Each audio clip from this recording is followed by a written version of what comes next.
Hello and welcome to Tales from a Graybeard. I'm your Graybeard, Dave. Today we're going to talk about careers in tech and how not everything is software engineering. People ask me about past software engineering all the time, and that's why I'm making this talk. There are a lot of great positions out there. Even within being a software engineer, there's a lot of different paths. Some people have different strengths, different weaknesses, different educations or credentials, and each position will focus on one thing or another and may meet your personal strengths or weaknesses better. And I personally think just simply being focused on being a software developer is not always the best path for everybody. So I wanted to talk about all these different careers. And these are all wonderful careers. I said dozens, and I wasn't joking. I'm only going to go over 10 here. I think that's enough, but within these, there's specialties. There's ones I'm not hitting on, but these are kind of the big ones. So, backend software engineer. This is what I do. Well, I mean, I'm a manager now, but my background, my love is backend software engineering. These typically are full-time salaried. I've seen a number of contract backend engineers, but it's rare to be anything other than full-time salaried. Usually a 4 years degree, depending on the company. Sometimes they're going to be looking for a master's degree. The 4-year degree should almost always be in some related comp sci field.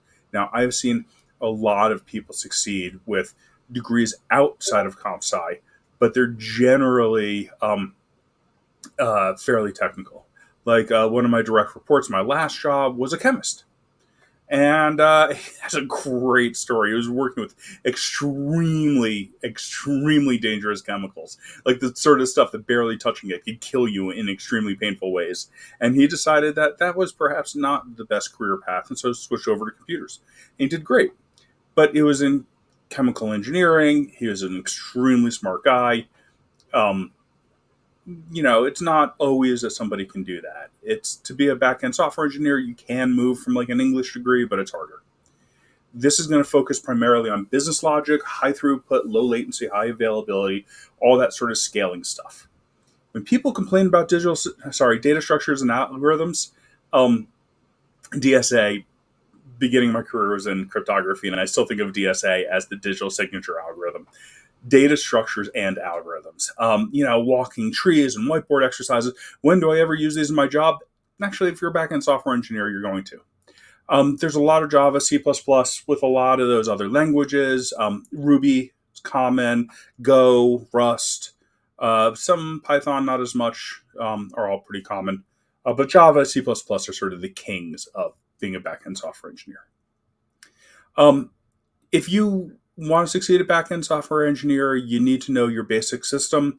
You need to know like how to write in Java or C#. You need to know the frameworks, like Spring with Java is really good. But the most important thing, like if I'm looking for a side project to prove that you can do this stuff, I'm looking for implementing an API, not calling somebody else's, but writing your own. REST is usually fine. If you want to get fancy, GraphQL is great. You can also go more of a remote procedure call API with gRPC and other ones like that. Front-end software engineer. These are the people that make the web pages, but they're not designers. They're the people that actually make that stuff work. Usually it's a website. Sometimes you have front-end software engineers that are building fat clients, or mobile, actually. That's not fair. Mobile is really, really common for front-end software engineers, but that's one of those branches of front-end software engineer that people consider like a mobile software engineer. Again, full-time salaried. Again, you do see contract employees in there, but full-time salaried is much more common. Typically, a degree or boot camp, you see a lot fewer master's degrees, although if you get into the FANGs, you'll see master's degrees with front-end. And this is a very heavy focus on user interaction. Again, it's not design. It's not, do we put the button there? But it's when the person clicks the button, what happens then? Mostly in JavaScript or transpiled languages. Now, that's a term that people don't seem to use any longer. It's a language that gets compiled down to JavaScript, which then gets run on the browser, or compiled down to WebAssembly and run on the browser. React, Angular, Oh no, those are the frameworks. I'm sorry. The languages are TypeScript, CoffeeScript. I don't know. There's a few others, and then they work with frameworks like React, Angular, or Vue. Now full stack. Everybody loves hiring full stack. Everybody loves being a full stack. Thing is, this never exists. You hire a full stack engineer when what you really need is just somebody to buff out the team, and you don't really care if it's back end or front end. You're going to hire and then see wherever their skills are. And people generally start out as front end. As full stack, and then move either front end or back end. Also, even if you do actually become one of the few true full stack, even so, you're going to have its own unique mix of back end and front end. Typically, that's for smaller projects. Contract software engineer. A lot of people really like being contractors. You get paid by the hour. Everyone's heard of quiet quitting, I assume, where you only work for what you're paid for. Well, with salary, we pay for your whole life. They're really quiet quitting and salary is sort of weird. People have begun redefining salary to be a 40-hour position, but it's never really been that. Contract is great because you get paid for every hour you work. And the company will say, do not bill over. I normally tell my contractors, don't bill over 50. That means if you hit 50 hours and there's more work, you stop. You don't get it done. And if I ask why it's not done, you say, I hit my 50 hours and I shut up because that's all I'm paying you for.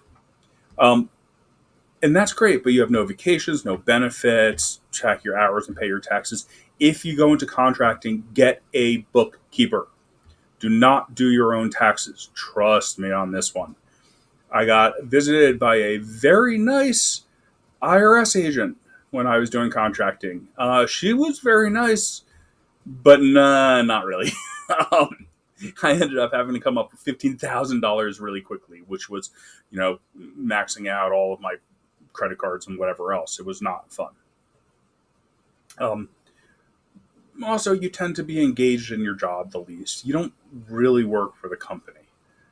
You have no ownership in it. You have no stock. And so, you're just there to get your work done and go home. But when we look for like normal requirements, like your education, your certifications, your experience, generally when we're hiring a contractor, we know we could hire a contractor, have you work 3 hours, then say, nah, you're not working out, and just tell you we don't have any more hours. You don't have to fire a contractor. You just say you have no more hours. And so because of that, you tend to be a little more loosey-goosey about what the actual requirements are. So it's a good way to get your foot in the door if you are strong at programming, but you don't have a 4-year degree, or your 4-year degree is in, a liberal arts major instead of something STEM focused. SDET, software developer and test. Basically a QA position. I tend to caution people away from SDET, although I know a lot of successful SDETs. Most are advertised as pure development. Like, come in, you're going to be writing tests. It's all going to be in Java or some other language, but it always ends up involving a lot of manual testing. It may be a good path to software development, may not be. A lot of people go into SDET and then just sort of stay there. It's not a bad career path. It pays decently, not as much as being a software developer, but it pays, very decently. But it can be stressful. A lot of people go into it as a path to software development. It doesn't work out. I put a few cautions around being an SDET.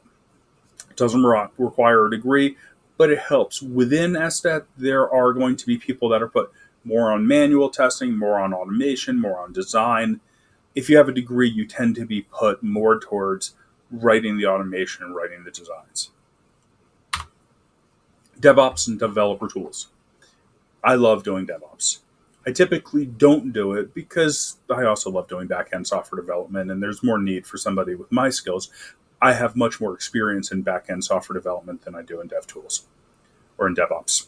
But these are the people that write the tools that deploy the code that the software developers write. Sometimes there's additional tools. So the difference between DevOps and dev tools, DevOps is when the developer is done and clicks, like commit, merge, whatever, merge. That's where DevOps takes over. Dev tools tends to be the side that is building those tools that the developers use before the code is written. They build the archetypes for starting your project. They build the integrations with source control and the ways that the GitHub hooks work and automatic monitoring and logging, and that can, not the monitoring and logging tools themselves, but the libraries that call that stuff. Typically, it requires a 2-year degree, associates. Oh, I'm sorry, I missed a line here. DevOps and DevTools, when you get to bigger companies, they tend to split. When I was working for HomeAway, later Verbo, later Expedia, we had separate DevOps and DevTools. Working for smaller companies, they tend to be the same thing. A 2-year degree is all you need, so it's a great entrance into tech without a 4-year degree. You don't tend to write a lot of code. Mostly you're working with tools and configuring them. That doesn't mean it isn't highly technical. You're working with stuff like Kubernetes, Docker, Jenkins, all of your Git, I probably should have put down there, all of your standard dev tools and connecting them together to work smoothly. That is difficult, interesting work. And lots of cloud stuff. You're going to be working with EKS, Elastic, whatever it is, EC2, and that's the server hosting. You're going to be working with automatically provisioning machines, deploying machines. You're going to be very heavily involved in cloud stuff. Mostly Amazon is the most popular. After that is Azure. After that is Google. They're all basically the same thing. You're going to write code that says, oh, so they merged code. Let's bring up a new server, deploy it to there, run it through a bunch of tests, smoke tests, make sure everything works, etc. So it's a lot of cloud stuff. Now, so far, all of these are fairly easy to move back and forth between. Between backend and front end, people don't tend to move back and forth because you tend to get into one because you like doing that stuff. Me, if you go back through my videos, you see I'm always either wearing a gray or a blue sweatshirt. That's because I can't dress myself. I wear blue. That's all I do. I'm terrible with design. I can't make CSS work. I can't make colors match.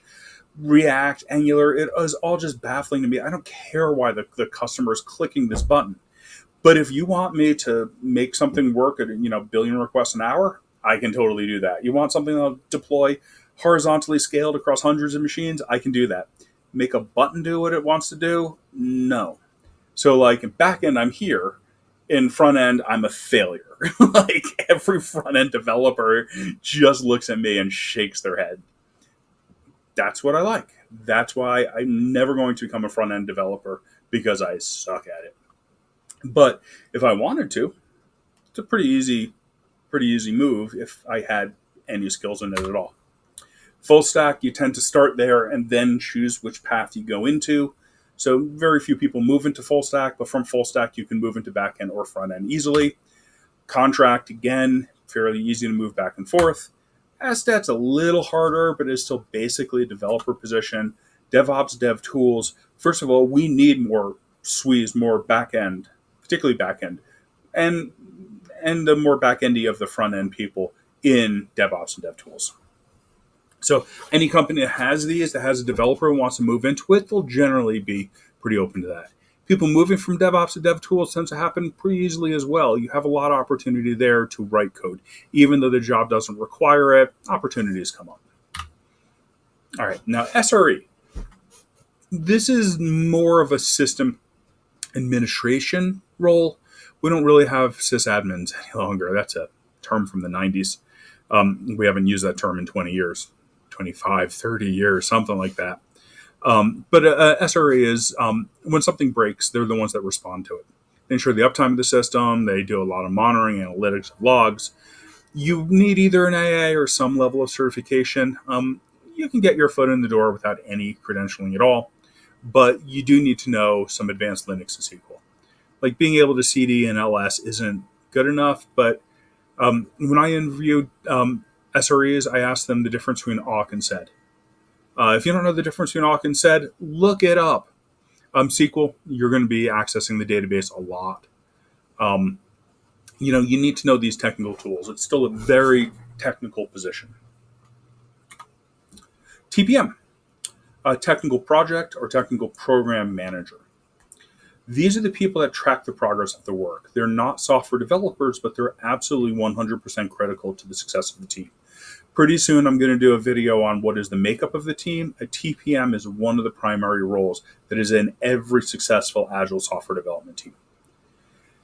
They basically work with the team to make sure that all of our status is up to date. Like all of your Jira tickets are done.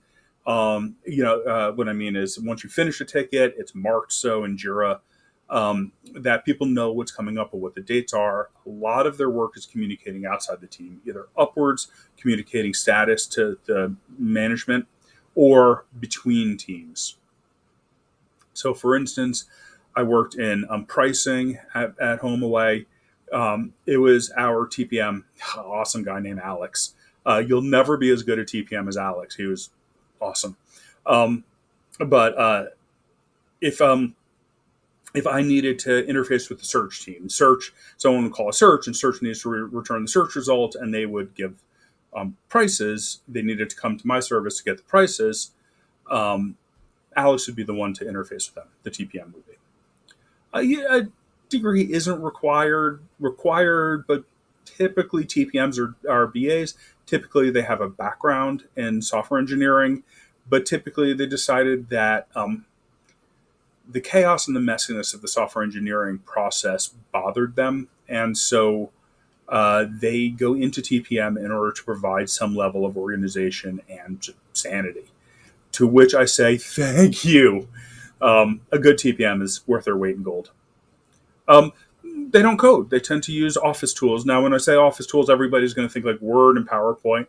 No, Jira, Excel, Asana, all of these like planning tools, Gantt charts, and Microsoft Project. And sure, you're going to be using Google Sheets and PowerPoint to present this stuff to, meetings and presentations and stuff, but most of your focus is on the organization, and you're using the Office tools to help you organize and to present that.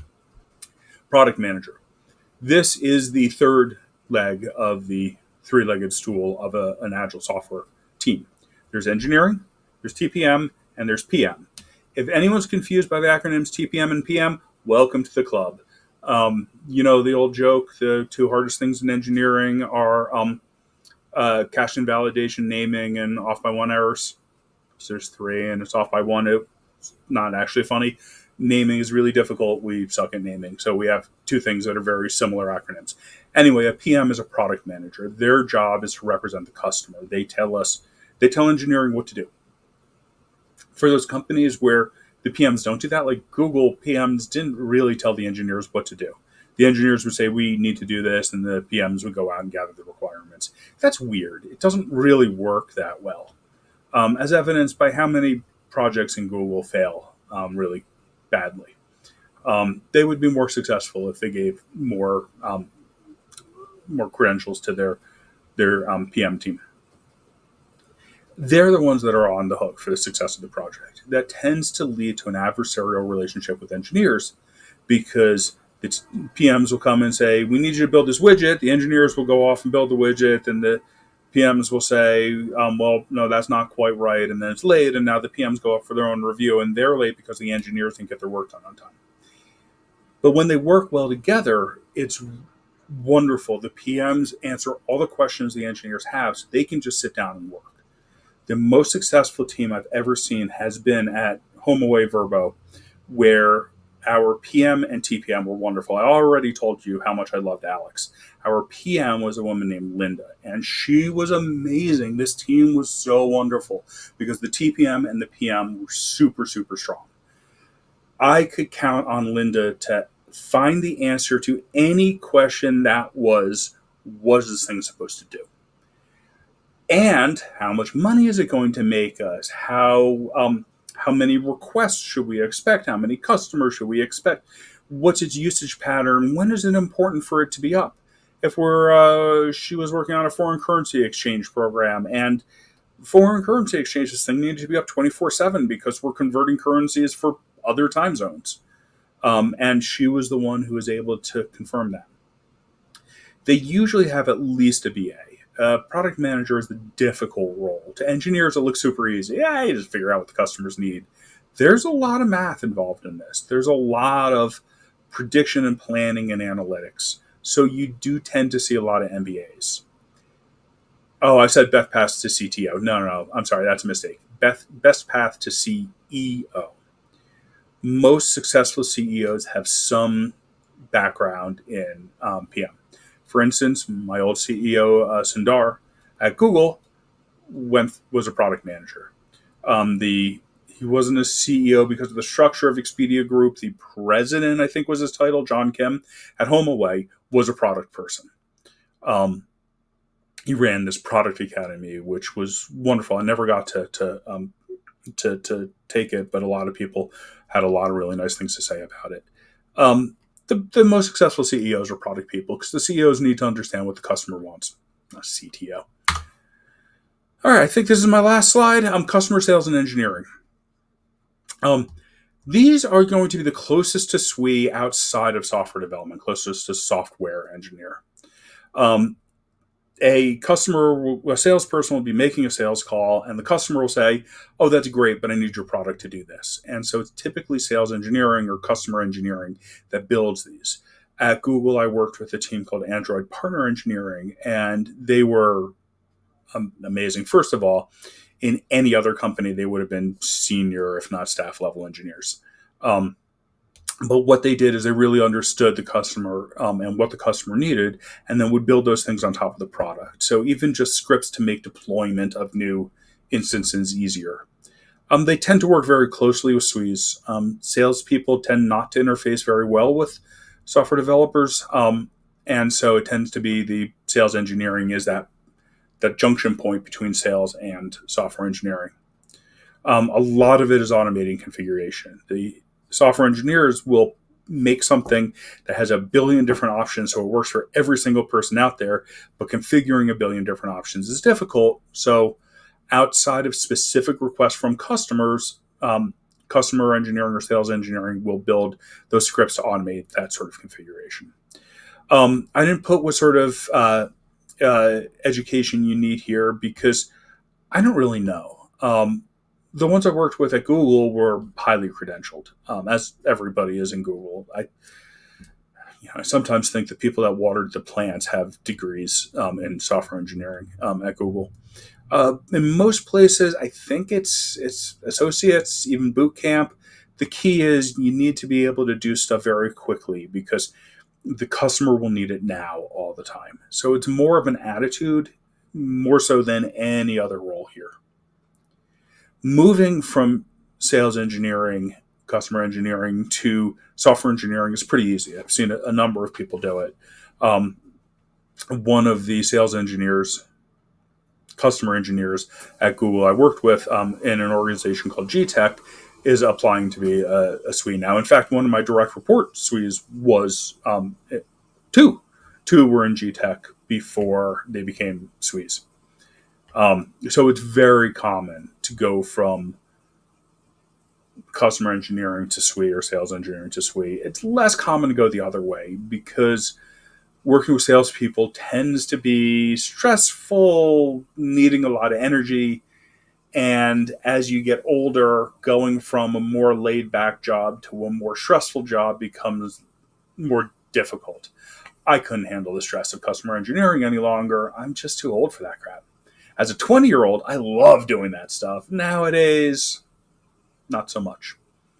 So there's movement. Oh, I forgot to go through movement for here. So TPMs, typically you'll get software engineers becoming TPMs, rarely going back the other way. Product manager never become SWEs. Sometimes SWEs will become product managers because they want the experience of understanding the customer better to make their engineering better.